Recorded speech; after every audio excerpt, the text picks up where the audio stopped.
kuri se w'imfubyi n'abapfakazi mana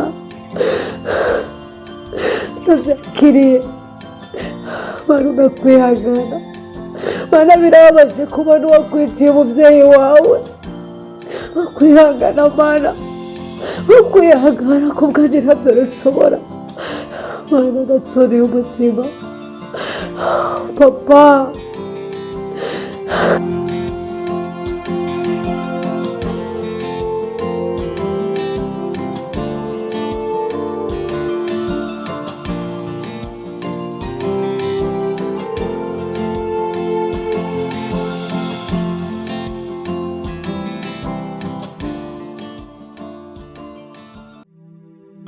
urumva rero Kagabo ikintu cyakinzanye ngaha juste yashaka kuguha conseil nyine nk'umwana wo ngaha naho umva ego mama ushabwira iki na wangi cyo tabariyo urumva cyo conseil nashaka kuguha niyi ego mama nta kuntu woba yani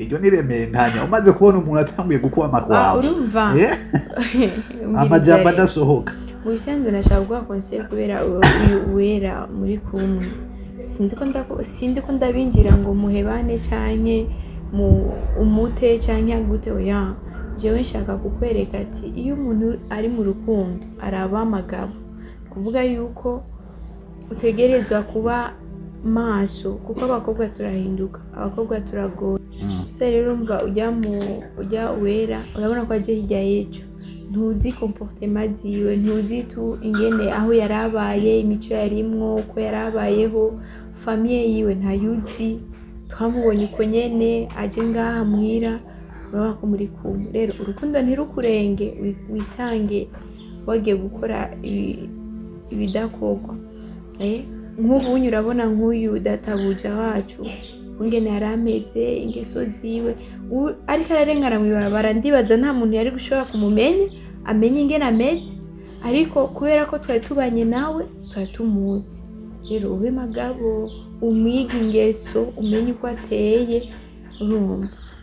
urumva kugenda kubwira uko nuko nshaka yuko umenya hari naho usanga uwo mukobwa wera afise umukunzi afise ingeso nka zijya za databuja kandi ikindi ugasanga uje kuronka ingorane nka zijya anye yaronse ntuzenya ngerageze rero tugereza kumenya ibyo ndimo ndakubwira ko bigomba ushagohora wakoze guhanura gusa ariko ntari bijyari none kuhanura nikosa kuba n'abandi ko ndaguhanura nikosa sanje ndabona uhindutse ngiye kugira ngo batari nziza ncereka abaye kugenda ndakubwira iki bansutane ndabarusutane ngurahindutse umberiza yashikiye ngerageze kubwanje nibisanzwe hama uyo mukunzi wiwe ntakabe nk'iyo mbwa misago kubw'urukundo nkunda wera ndamwisimbwa ari muri amwanje aze afise amababa n'amahembe nk'aya satani wera simvako sindekura bo mpamba mbona ndi tayari so nimba ari uwagutumye urumva nimba ari uwagutumye ngende umubwire yavuze ni ari tayari bijya byangerageza arabizi kandi kuri we nibisanzwe very simple urumva ntari bijyarimwo ni nka conseil mbi imbere rero kandi ikindi umenye uwagutumye ngende umubwire uko nyene yeye wanda azotukura nawe azotukurira mu kuzimu. Oh shit. Akarabaswahili wale yamaze ngo inziki pia kwenye donda hakuna hasara. Sawa. Urabona ko twazungurutse gisagara twakimaze zasaga hose twagiyeyo kandi ndazi ko ryohewe umutima ameze neza. Nashatse tuwicare ngaha hama tuyage kuko ngaha haratuje hameze neza cyane. Nta kibazo na kimwe. Naryohewe vraiment kandi wiyumva amahoro wisanzure. Je nta ngorane ndisanzuye. Wera nukuri cyane vraiment ndagukunda kandi ndifuza yuko waba urubavu rwanjye kandi nkagirwa ko sishaka ibintu biteba, shaka kukwereka yuko umba hafi.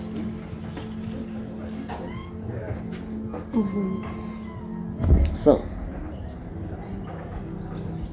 nukuri kumba hafi ndazi kuri hafi yanjye yego ariko bivanye nyine n'ibibazo naciyemwo wabanye nanje muri byinshi yego n'ubundi ndacyari kumwe nawe kandi nifuza ko ndabishima cyane ibyo bibazo nishaka kubiheza.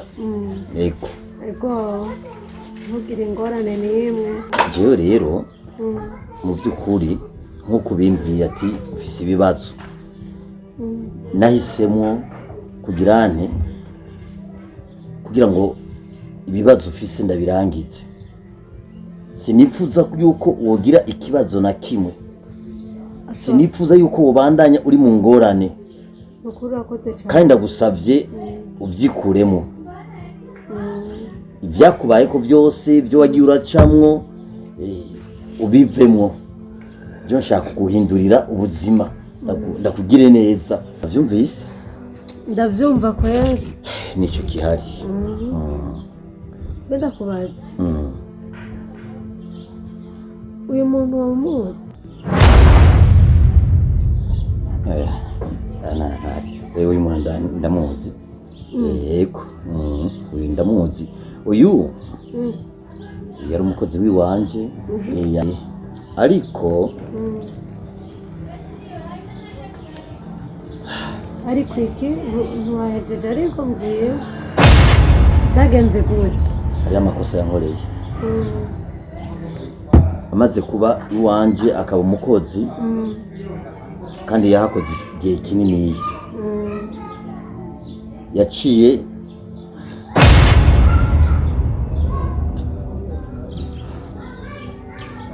yashatse yaciye akundana n'umugore wanje aca inyuma.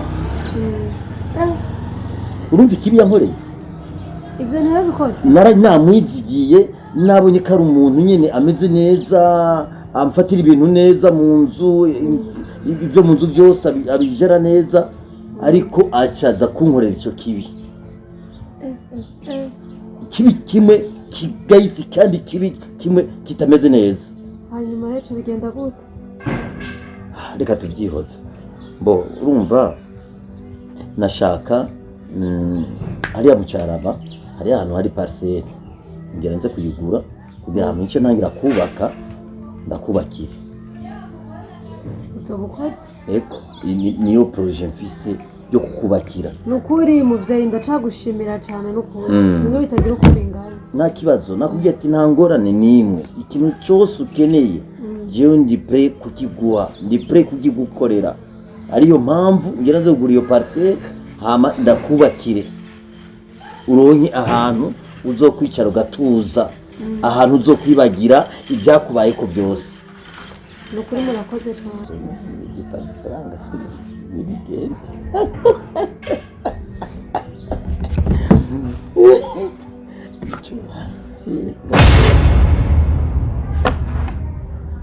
Sister, urazi ko utarira busema, ndaguhaririza ndagupinga we urazi ko utarira busema. Wari uvuga ku byerekeye Kabemba. Hari gishasha? Nibyo. Uwo buzi yuko yaje ambwira ibintu na jewe njenyene bisigo umutwe,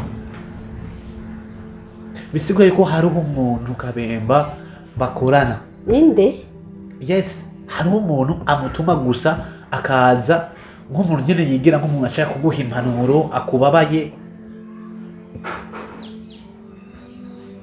Ya Kabemba tumurabe neza tumugenzure. Kabemba yoba ari we antene dufise ngaha muri iyi nzu. Ndakubwira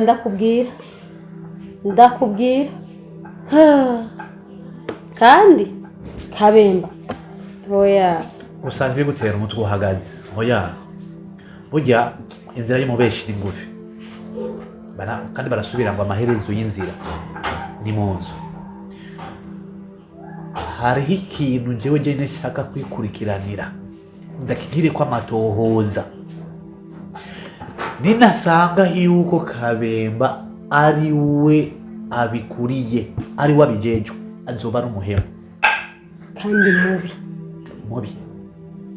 Igikurikira tuzocimenyera, ariko ndakwizeye yuko mu minsi mike iri ngaha kurusha tugiye kuronka ukuri nyako. kora iryo tohoza. Ukuri njya sivyo ntivyogarukiraho, bifo yuko tumenya iherezo yayo. Cyangwa gukora iki wanje? Sawa, akazi keza.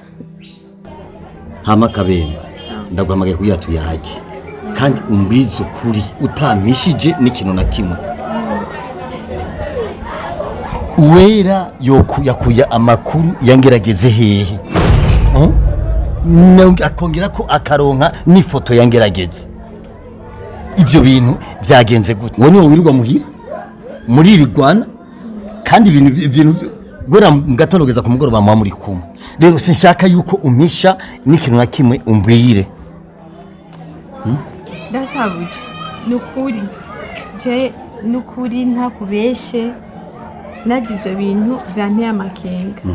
Byanteye amakenga menshi cyane kungene bamenye zijya nkuru zose, kandi urumva ubunye nta kintu na kimwe atazi kuri ngerageze. Suko bashi. Rero ngerageze kwiyumvira n'ubwenge hirya no hino cyane uzi impamvu Kagabo birigwana na Uwera. Iyo ndiko nkora akazi ninjiye muri salo usanga barakumwe, ngiyi no mwamutse usanga bafatanye amakeya n'Akagabo mwitaho. Ego narinze kuja kure, ndakubwije ukuri jewe amakenga yose ndata kuri Kagabo. Kuri Kagabo. Kagabo ashobora kuba ari we yoba yarabimubwiye. Bashi. Naje icyo ari kuwiyumviriye nico niyumviriye, kuko nta wundi yofata amajambo akayamubwira akayabwira Uwera atari Kagabo. Ni Kagabo. Ntunarinde kuja kure jewe namaze kubona ko ari Kagabo, kuko Kagabo aramwibwirisha ibintu byishura, kandi nawe urabizi abantu bakundanye nta kintu na kimwe bahishanye. Sigura yuko Kagabo ashobora kuba yaramubwiye inkuru zose zajya. Kindi nacyo umenye neza yuko ahari urukundo ntihayoberana neza cyane. Ibyo ndabizi. Rero ngaho ushira amakenga wewe utohoze kuri Kagabo, cyane binashitse jewe ndamutohoza neza, nzoza kumenya ukuri kose nkuko namana kuzaniye ukuri uzobimenya. Ahubwo rero icyo mbona, gerageza wegere Uwera uni wamwegera mukayaga umwinjire neza, araza kukubwira wabimubwiye. Biragoye. Icyo ndakiza arakikubwira kuko we ntacyo akwikekako. Je ntacyo nikekako. Boss nukuri nakubesha, burya Uwera n'umugumya banga. Burya mukobwa napfa kuvuga niripfa kumusohokamwo. Je murangerageza na rimwe kugira ndamwinjire numve ko boba bagendana, ariko agashaka kunyigira ko umuhinga, ariko je mba ndabibona baraja ahantu mu dukwe bakayaga, mama bakaza urumva. Noneho nawe uca uvyumva ahantu hari urukundo ntiyoberanya. Jewe rero ikintu gihari ngiye kugira amatoza kwa Kagabo. Genda ugira amatoza hama kandi mu maguru masha. Ugira amatohoza, Uwera akwemereye ko muyago kakimubaza sawa, Kagabo akakwemerera ko muyaga kakikubwira sawa. Unzaniye amakuru ningona ningoga. Bose ngiye kubikora. Kinkorere. Ndagikora, ntunagire nubwo bacanga amakenga kuri je urabizi. Ndagutumye. Icyo mbonye cyose nzozana. Ucunzanira kandi uyihute. Sawa reka rero ngende muhira ntibambure. Ndabivyo genda uze kuraba no munsi sinza gutaha saa sita. Hari ahantu nza kuja mu nama, za gufungura mu ijoro honyine. Yego. Urankarangira inkoko niyo numva shaka. Ndabikora boss. Urabizi ko ndabizi. Oya wenda ndakwemera. Ndabizi. Sawa rero akazi keza boss. Sawa. Uyu muhungu Kagabo uyu agira anyinjire no mwino kabisa, yinjire kabisa, agire gufata utwo nirondereye nizaniye nzo kwikorako aba ari we. Nabyo no kwemera nibibaho wera ndamukeneye ine kumubyara k'umwana, ndamuronge kw'ikibondo kandi namuzanye kugira abo umugore wanje. Icyo nico namuzaniye mu nzu. Kagabo nawe atangiye kunyijira, kandi niyamenya ko ndi umwicanyi byose bizaba bipfuye. Reka ntenyenye ntaba ari Kagabo, kuko oya hamwe nsanze ari Kagabo nomenya icyo nkora pe neza cyane, nomukorera umuti hajya avuga ati tumuti ndawunyoye.